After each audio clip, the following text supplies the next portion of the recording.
analysts interpreted the move as a sign the administration could continue to carve out exemptions for different sectors of the economy. But Commerce Secretary Howard Lutnick stressed over the weekend that additional tariffs are coming for electronics imports soon. The administration plans to announce new tariffs on devices that use semiconductors within the next month or two, Lutnick told ABC. He said those additional taxes are needed to, quote, reshore manufacturing of computer chips in the U.S. I'm Henry App for Marketplace.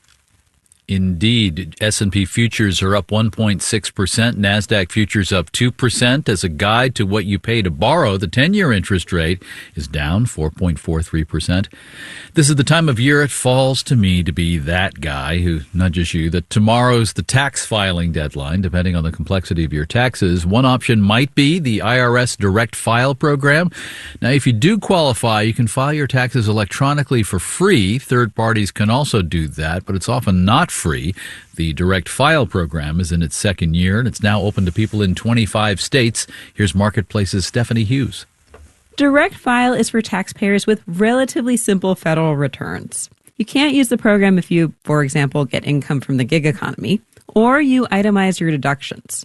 And IRS spokesman Anthony Burke says so far, if they qualify for it, what we have heard is that taxpayers like Direct File. About 141,000 people successfully filed with the pilot program last year. An estimated 19 million were eligible.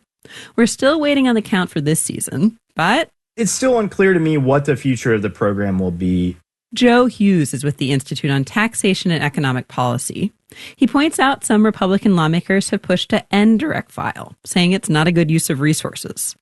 The IRS said in a 2024 report that the agency spent about $25 million through the end of the pilot. They've also discussed whether or not the IRS actually has the authority to administer such a program. In his confirmation hearing, Treasury Secretary Scott Bessent pledged to keep Direct File up and running this year, but didn't make any promises about the future. I'm Stephanie Hughes for Marketplace. There's new data this morning showing crafty businesses got out ahead of possible new tariffs last month by importing from China like mad before new import taxes hit. Now, in March, we didn't know who and how high, but new tariffs coming on April the 2nd was no secret.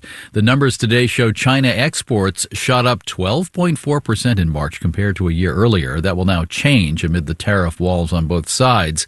We already know that China's exports of rare minerals fell 11% in the first quarter as Beijing tightened its control of these substances critical for EVs and other tech.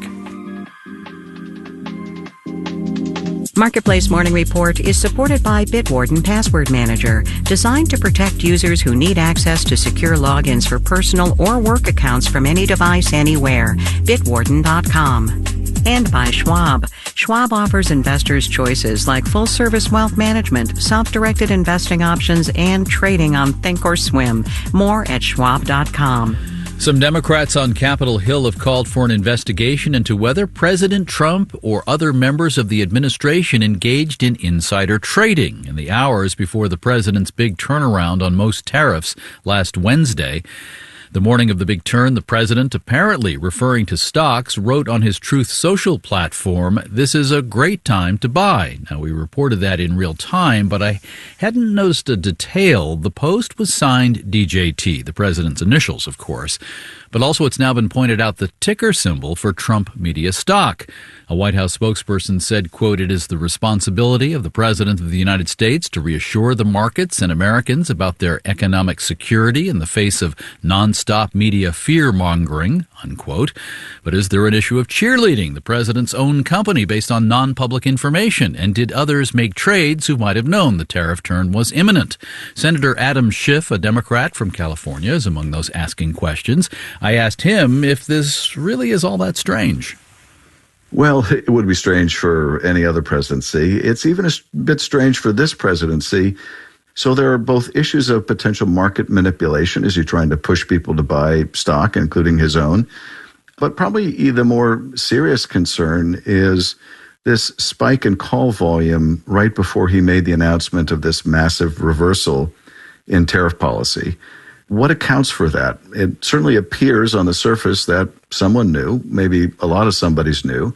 And the question it begs is, were any of these people in the administration? Were they trading on insider information? This is a crowd that feels completely immune from accountability. There's really no oversight at the Justice Department. It's populated by Trump's criminal defense lawyers.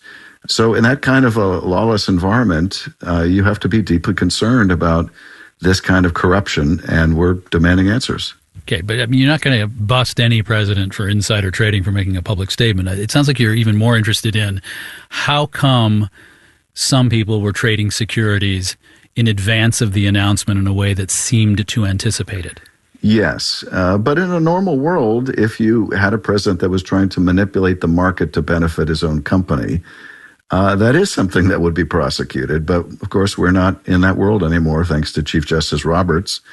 We are now in a world where a president can engage in criminality as president and be immune from prosecution. Senator Adam Schiff of California. If you look back at the DJT stock, it was up 6.7% in the hours after the president's "It's a great time to buy" message, at a time that stock indexes were generally down hard. DJT stock would close up about 21% that day, but that jump was in the same direction as so many other stocks on the Wednesday of the big tariff turnaround. In Los Angeles, I'm David Brancaccio. It's the Marketplace Morning Report. We're from APM, American Public Media.